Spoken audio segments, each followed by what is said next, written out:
உங்கள் ஆரோக்கியமே எங்கள் லட்சியம். மாமியார்ஸ் அடுப்பங்கராவிலிருந்து இன்றைக்கி நீங்கள் பார்க்க போகிறது ரொம்ப ஷார்ட்டஸ்ட் டைமில் பெஸ்ட்டு ரெசிபி மொறுன்னு அரிசி மாவு தட்டை எப்படி செய்யறதுன்னு. ஆக்சுவல் வீடியோக்குள்ளே போகிறதுக்கு முன்னாடி இது வரைக்கும் எங்கள் சேனல் சப்ஸ்கிரைப் பண்ணலைன்னா இப்போவே சப்ஸ்கிரைப் பண்ணுங்கள். பக்கத்தில் உள்ள பெல் ஐக்கானையும் டச் பண்ணுங்கள். இந்த வீடியோவை லைக் பண்ணுங்கள். இப்போ நாம் செய்ய போகிறது இந்த டம்ளரால் 1 டம்ளர் அரிசி மாவு. ஜஸ்ட் கடையில் வாங்கின மாவாக இருந்தாலும் ஓகே தான். இதை வாசனை வர அப்படியே சூடு பண்ணிக்கோங்க. இதை ஒரு மேக்ஸிமம் பார்த்தீங்கன்னா ஒரு 2 அல்லது 3 நிமிஷத்துக்குள்ளேயே இது வாசனை வர நாம் சூடு பண்ணிடலாம். இது போல் வறுத்து கொடுத்துருங்க. 1 டம்ளர் அரிசி மாவு. இப்போ பார்த்தீங்கன்னா அந்த ஈரத்தன்மை, இப்போ ஈவன் கடையில் வாங்கினாக்கா ஈரத்தன்மை இருக்காது. ஆனால் அந்த பச்சையான ஒரு அரிசி மாவை வாசனை வர வறுக்கும்பொழுது இப்போ நம்ம செய்ய போகிற ரெசிப்பியில் ரொம்பவே ஒரு மொறுன்னு இருக்கும். ஸோ இந்த ஸ்டெப்புங்கிறது ரொம்ப பேசிக்கானது. அதனால் இதை ஒரு 2 அல்லது 3 நிமிஷம் வறுத்து எடுத்துக்கலாம். உடனே போட்டு ஒரு 2 நிமிஷம் கூட ஆகலைங்க, அதுக்குள்ளவே நல்ல வாசனை வந்தாச்சு. வாசனை வந்ததும் அந்த வறுத்த மாவை ஒரு பாத்திரத்தில் ட்ரான்ஸ்ஃபர் பண்ணி அது ஒரு 10 நிமிஷத்துக்குள்ளே கூல் ஆகிடட்டும். அது வரைக்கும் நாம் எண்ணெயை தேவையான அளவுக்கு அந்த வாணலியிலேயே சூடு பண்ணி எடுத்துக்கலாம். இப்போ இந்த வறுத்த அரிசி மாவு நல்லா ஆறியாச்சு. கடையில் வாங்கின பச்சரிசி மாவை தான் இன்றைக்கி நாம் யூஸ் பண்ண போகிறோம். இதில் தேவையான அளவு உப்பை ஆட் பண்ணிக்கலாம். அடுத்தது காரப்பொடி, இதையுமே தேவையான அளவுக்கு இதில் போட்டுக்கலாம். அடுத்தது பெருங்காய பவுடர், அதுவும் போட்டுக்க வேண்டியதான். இதில் அடுத்தது 1 ஸ்பூன் வறுத்து அரைத்த உளுத்த மாவு, அந்த உளுந்து மாவையும் இதில் ஆட் பண்ணிக்கலாம். இப்போ ஒரு நல்ல எண்ணெயை சூடு பண்ணியிருக்கு.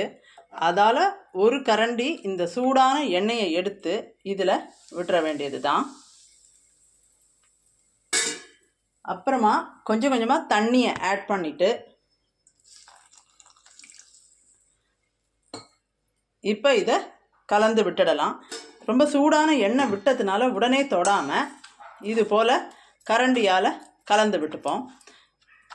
அந்த சூடெல்லாம் கொஞ்சம் அடங்கின பிறகு நாம் கையால் கலந்துக்கலாம். இது போல் கலந்து நாம் செய்ய போகிறோம். ரொம்ப சிம்பிளாக டேக்கன் டைம் வந்து பார்த்திங்கன்னா ரொம்ப குறைவு. கடையில் போய் பேக்கெட்டில் வச்சதை ஒரு 100 ரூபா 200 ரூபா அப்படின்னு கொடுத்து வாங்கிறத விட 10 அல்லது 12 நிமிஷத்தில் ரொம்ப சுகாதார முறையில் ரொம்ப டேஸ்டியாக நமக்கு எப்படி தேவையோ அப்படி கஸ்டமைஸ் பண்ணி அழகாக செஞ்சு முடிச்சிடலாம். மொறுன்னு இந்த பச்சரிசி மாவு தட்டை இன்னொரு ஃபியூ மினிட்ஸில் உங்கள் பார்வைக்கு. நம்ம கலந்து வச்ச மாவை இது போல் சிறு உருண்டைகளாக உருட்டியாச்சு. இப்போ அதை மெல்லிசாக தட்டிட போகிறோம். தட்டிட்டு இந்த காஞ்ச எண்ணெயில் போட்டு பொரித்து எடுத்துட வேண்டியது தான். It is a very base version. ரொம்ப சிம்பிள், பண்ணி முடிச்சிடலாம் வாங்க. ஒரு பிளேட்டில் கொஞ்சமாக எண்ணெய் எடுத்துட்டு அதில் கொஞ்சமாக தடவிட்டு அடுத்தது ஒவ்வொரு உருண்டையாக எடுத்து இது போல் மெல்லிசாக நாம் தட்டிடலாம். தட்டிட்டு இப்போ நல்ல சூடாக இருக்குது எண்ணெய், அதில் போட்டு அதை வந்து ஓரளவுக்கு மீடியம் ஃப்ளேமில் வச்சா போதுங்க. ஸோ இப்போ நாம் ஒவ்வொரு தட்டையாக எடுத்து போட்டுருவோம். இப்போ 4 தட்டையை நாம் தட்டி எடுத்து போட்டிருக்கோம்.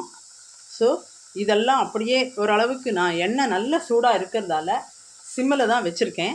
இது ஒரு பக்கம் வந்து நல்ல வெந்து ஓரளவுக்கு நல்ல வந்ததும் அடுத்த திருப்பி விட்டுடலாம். இப்போ ஓரளவுக்கு நமக்கே தெரியும் இப்படி எடுக்கும்போதே அது ஒரு பக்கம் வெந்தாச்சா இல்லையான்னு சொல்லிட்டு. ஸோ அந்த மாதிரி ஸ்டேஜ் வர வரைக்கும் வி ஷுட் கொஞ்சம் நம்ம டைம் கொடுக்கணும்.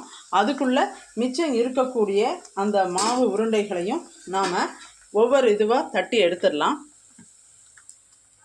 இங்கே பாருங்கள், இது போல் எண்ணெயை மட்டும் தடவிட்டு கொஞ்சமாக எடுத்து இது போல் ரொம்ப மெல்லியதாக நம்ம செய்ய ஆரம்பிச்சிடலாம். பார்த்தீங்கன்னா அடுத்த ஏடு இருக்கு இல்லையா, அதுக்கு ஒரு 4 தட்டைகளை நாம் தட்டி வச்சாச்சு. அந்த ஃபஸ்ட்டு செட்டு எடுத்ததும் இதை நாம் அடுப்பில் போட்டு பொரிச்சு எடுத்துடலாம். மொறு மொறுன்னு இந்த பச்சரிசி மாவு தட்டை ரொம்ப டேஸ்டியாகவும் ரொம்ப ரொம்ப கிறிஸ்பியாகவும் இருக்குது. மினிமம் டைம் ரிக்குவயர்மெண்ட்டு, ரொம்ப சிம்பிள் ப்ரொசீஜர், ரொம்ப குறைவான இன்க்ரீடியன்ட்ஸ் தான். ரொம்ப ஈஸியாக நம்ம வீட்டிலையே பண்ணிடலாம். கடைகளுக்கு போய் வாங்கிட்டு வந்து சாப்பிட்றத விட நாம் வீட்டில் செஞ்சு சாப்பிடும்பொழுது எல்லா விதத்துலேயுமே அதுக்கு நமக்கு ஒரு பெனிஃபிஷியலாக இருக்குது. நல்ல வெந்தாச்சு அப்படிங்கிறதுக்கு, நல்ல ஃப்ரை ஆகிடுச்சு அப்படிங்கிறதுக்கு பாருங்கள், சவுண்டு ப்ளஸ் அந்த எண்ணெயோட ஓசையும் அப்படியே அடங்கியிருக்கு. அதனால் நாம் இதை அப்படியே எடுத்துட வேண்டியது தான். எடுத்துட்டு ஒரு பிளேட்டில் போட்டு வச்சுருவோம். வெரி கிறிஸ்பி கோல்டன் கலர்டு பச்சரிசி மாவில் தட்டை ரெடி. ஸோ நாம் இப்போ அடுத்த ஏடு போட்டு வச்சிடலாம். ஏடு தட்டை ரெடி ஆகிட்டுருக்கு. மிச்ச உருண்டைகளை நாம் இது போல் தட்டுறதுக்கு அடுத்த ஏடுக்கு ரெடி பண்ணிடலாம். இதெல்லாம் ரெடி பண்ணுறதுக்குள்ளே உங்ககிட்ட நான் ஒரு மெசேஜை இன்றைக்கி ஷேர் பண்ண விரும்புகிறேன்.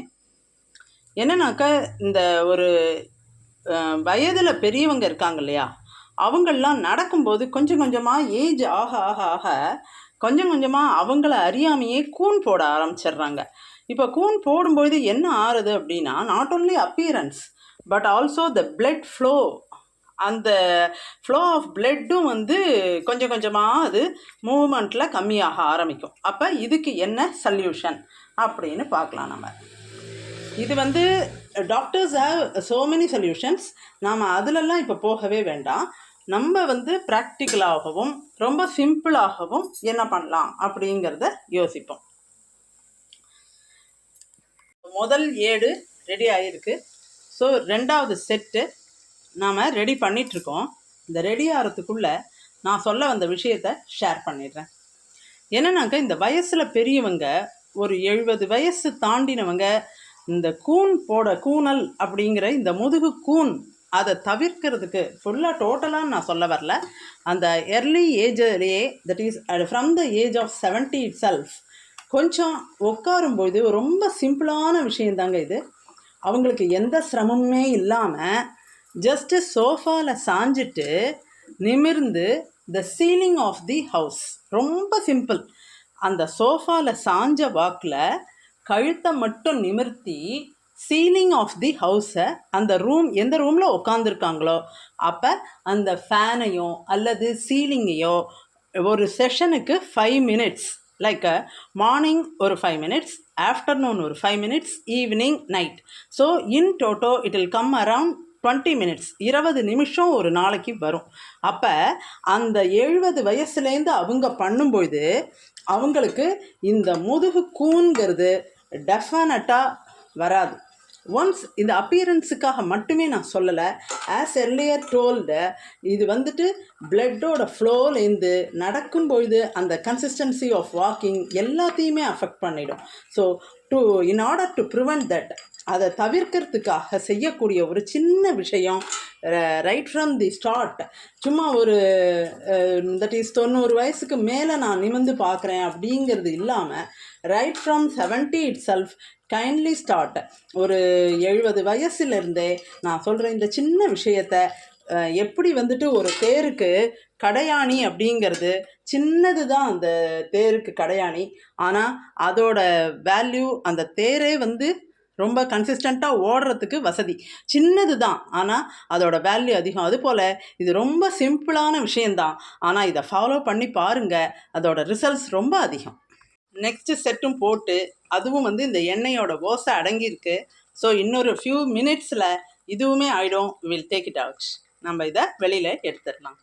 நெக்ஸ்ட்டு செட்டும் அந்த எண்ணெயில் போட்டிருக்கேன். ஸோ இந்த ஓசையெல்லாம் அடங்கும் பொழுது, லைட்டாக அடங்கினாலே அடுத்த சைடுக்கு திருப்பி விடலாம்.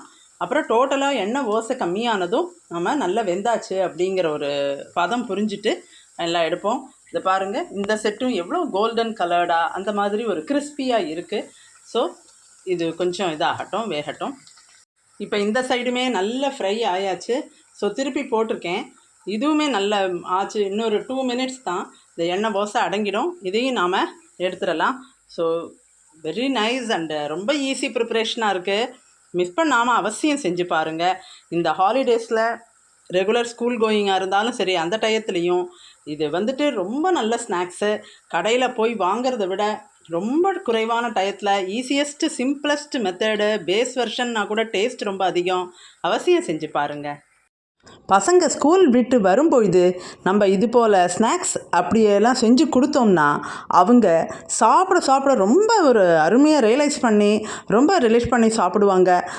நம்மளுமே பெரியவங்களுமே இதெல்லாம் மொறுன்னு இருக்கக்கூடிய இந்த தட்டை ரெசிபி எல்லாம் சாப்பிடும்பொழுது நம்மளால் லிமிட் பண்ணினா தான் உண்டே தவிர அதுவாக ஜஸ்ட்டு நிமிஷமாக காலி ஆகிடும். ஸோ அவ்வளோ டேஸ்டான ரெசிபி. இது போல் மேலே மேலே மேலே நல்ல நல்ல ரெசிபீஸோடு உங்களை நாங்கள் அடிக்கடி சந்திக்க போகிறோம். We will meet you often.